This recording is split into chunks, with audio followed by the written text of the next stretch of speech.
ഓം നമോ നാരായണായ. ഓം ശ്രീ ഗുരുഭ്യോ നമഃ. നാരായണീയം ദശകം 34 രാമായണ കഥ.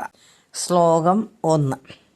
ഗീർവാണയ്യർത്ഥ്യമാനോ ദശമുഖനിധനം കോസലേശിർച്ച ശൃംഗൈ പുത്രീയാമിഷ്ടിമിഷ്ട്വാദിദുഷി ദശദശ്മാഭൃതേ പായസാഗ്രം തത്ഭുക്ത്യാ തത്പുരീന്ദ്രീഷ്വ്യക്തിസൃഷു സമം ജാതഗർഭാസു ജാതോ രാമസ്ത്വം ലക്ഷ്മണേന സ്വയമദപരതേനാഭിശത്രുഘ്നനാമ്ന. സർവത്ര ഗോവിന്ദനാമസങ്കീർത്തനം. ഗോവിന്ദ ഗോവിന്ദ. ജാനകീ ജീവനസ്മരണം. ജയ ജയ രാമ രാമ. പദം. ഗീർവാണൈ അർത്ഥ്യമാന ദശമുഖനിധനം കോസലേഷു ഋഷ്യശൃംഗൈ പുത്രീയാം ഇഷ്ടിം ഇഷ്ട്വാ ദിദുഷി ദശരഥ സ്മാഭൃതേ പായസ അഗ്രം തത്ഭുക്ത്യാ തത്പുരീന്ദ്രീഷു അഭി തിസൃഷു സമം ജാതഗർഭാസു ജാതഃ രാമ ത്വം ലക്ഷ്മണേന സ്വയം അത ഭരതേന അഭി ശത്രുഘ്ന നാംന. അർത്ഥം. ദശവദനായ രാവണനെ വധിക്കാൻ വേണ്ടി ദേവന്മാരാൽ പ്രാർത്ഥിക്കപ്പെട്ട അങ്ങ് കോസല രാജാവായ ദശരഥന് പുത്രജനനത്തിനായി നടത്തപ്പെട്ട യാഗത്തിൽ വെച്ച് ഋഷ്യശൃംഗ മുനി ദിവ്യമായ പായസം ദാനം ചെയ്യുകയും അത് ഭക്ഷിച്ച് രാജവജ്ഞകളായ 3 സ്വാധിമാരും ഒപ്പം ഗർഭിണികളായി തീരുകയും ചെയ്തപ്പോൾ സ്വയം രാമനായി ലക്ഷ്മണൻ, ഭരതൻ, ശത്രുഘ്നൻ എന്നീ സഹോദരന്മാരോടുകൂടി ജനിച്ചു. ശ്ലോകം 2. കോദണ്ഡീ കൗശികസ്യ ക്രതുവരമവിദും ലക്ഷ്മണേനാനുയാതോ യാദോ ഫുസ്ത്വാദവാച മുനികഥിതമനുദ്വന്ന ശാന്താത്വഖേദഃ നൃണാം ത്രാണായ ബാണൈർമുനിവചനബലാത് താടകാം പാടയിത്വാ ലബ്ധാസ്മാദസ്ത്രജാലം മുനിവനമഗമോ ദേവസിദ്ധാശ്രമാഖ്യം. പദം.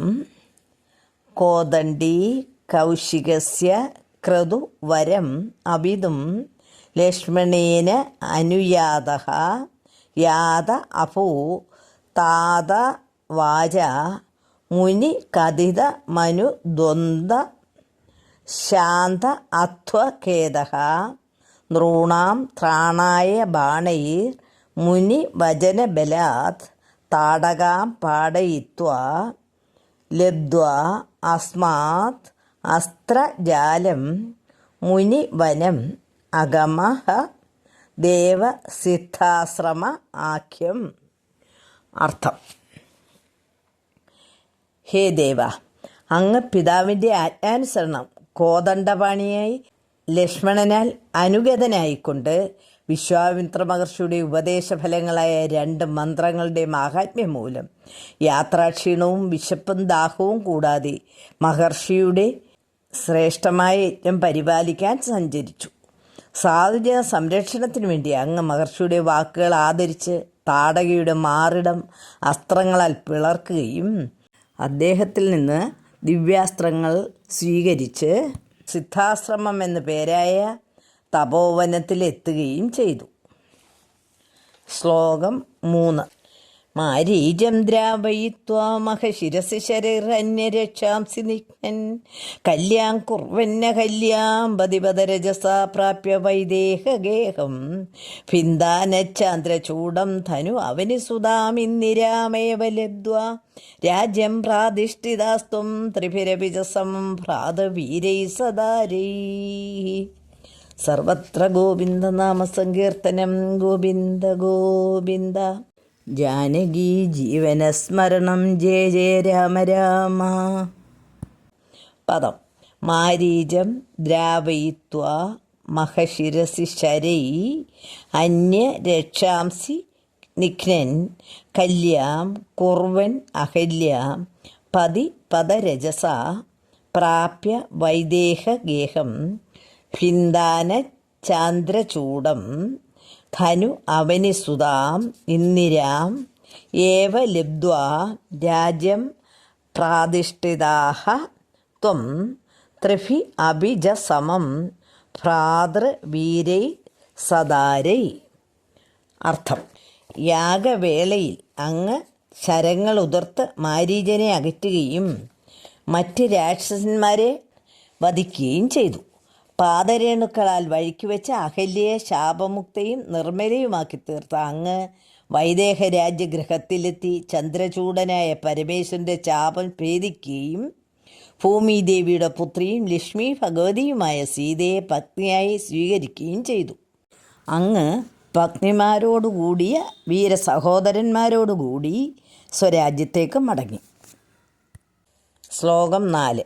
ആരുന്താനേരുശാന്തി ഭൃഗുകുലതിലകേ സംക്രമയ്യ സ്വതേജോ യാദേ യാദോസ്യോത്യാം സുഖമിയ നിവസൻ കാന്തയാ കാന്തമൂർത്തി ശത്രുഘ്നേനൈകദാദോ ഗതവതി ഭരതേ മാതുലസ്യാദിവാസം താതാരബ്ദോഭിഷേകത്തവകില വിഹത കേകയാദീശപുത്ര്യ. പദം: ആരുന്ധാനേ രുഷ അന്ധി ഭൃഗുകുലതിലകി സംക്രമയ്യ സ്വതേജഃ യാദേ യാത അസി അയോധ്യാം സുഖം ഇഹ നിവസൻ കാന്തയാ കാന്തമൂർത്തി ശത്രുഘ്നേന ഏകദാ അതോ ഗതവതി ഭരതേ മാതുലസ്യ അധിവാസം താത ആരബ്ധഃ അഭിഷേക തവ കില വിഹതഃ കേകേയ അധീശ പുത്ര്യ. അർത്ഥം: കോപാന്തനായി മാർഗതടസ്സം ചെയ്ത് ഭൃഗുവംശജനായ പരശുരാമൻ സ്വതേജസ് അങ്ങയിൽ സംക്രമിപ്പിച്ച് പിന്തിരിഞ്ഞപ്പോൾ അങ്ങ് അയോധ്യയിലെത്തുകയും അങ്ങയുടെ മോഹനാംഗിയായ ഭഗ്നിയോടൊത്ത് സുഖമായി ജീവിക്കുകയും ചെയ്തു. പിന്നീട് ഒരിക്കൽ ഭരതൻ ശത്രുഘ്ന സമേതനായി മാതുല ഗൃഹവാസത്തിന് പോയപ്പോൾ പിതാവ് അങ്ങയെ യുവരാജാവായി അഭിഷേകം ചെയ്യാൻ ആരംഭിക്കുകയും ഭരതമാതാവായ കൈകേയി അത് മുടക്കുകയും ചെയ്തു. ശ്ലോകം 5. താതോത്യായാതുകാമോ വനമനുജവധൂ സംയുധച്ചാപധാര പൗരാനാരുധ്യമാർഗേ ഗുഹനിലയഗതത്വം ജഡാചീരധാരീ നാവാസന്തീര്യ ഗംഗാമതിപദ വിപുനസ്ത്വം ഭരദ്വാജമാരാത് നത്വാ തദ്വാക്യഹേതോ അതിസുഖമവസത് ചിത്രകൂടേ ഗിരീന്ദ്രേ. പദം: താത ഉക്ത്യാ യാതുകാമഃ വനം അനുജ വധൂ സംയുത ചാപധാരാഃ പൗരാൻ ആരുധ്യ മാർഗേ ഗുഹ നിലയഗതഃ ത്വം ജഡാചീരധാരീ നാവാ സന്തീര്യ ഗംഗാം അതിപദവി പുനഃ തം ഭരദ്വാജം ആരാത് നത്വാ തത് വാക്യഹേതോ അതിസുഖം അവസ ചിത്രകൂടേ ഗിരീന്ദ്രേ. അർത്ഥം: പിതൃകൽപ്പനയനുസരിച്ച് വനവാസത്തിന് ആഗ്രഹിച്ച അങ്ങ് അനുജനോടും പത്നിയോടും കൂടി ചാപം ധരിച്ച് പുറപ്പെടുകയും പിന്തുടർന്ന പൗരന്മാരെ എല്ലാം മാർഗമധ്യേ നിർത്തി ഗുഹൻ്റെ ഭവനത്തിലെത്തുകയും ജഡാവൽക്കലധാരിയായി തോണിയിലേറി ഗംഗാനദി കടന്ന് യാത്ര ആരംഭിക്കുകയും ചെയ്തു.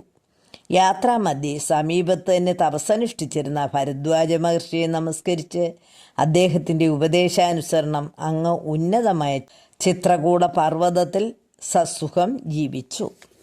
സർവത്ര ഗോവിന്ദനാമസങ്കീർത്തനം. ഗോവിന്ദ ഗോവിന്ദ. ഹരി ഓം തത്സത്.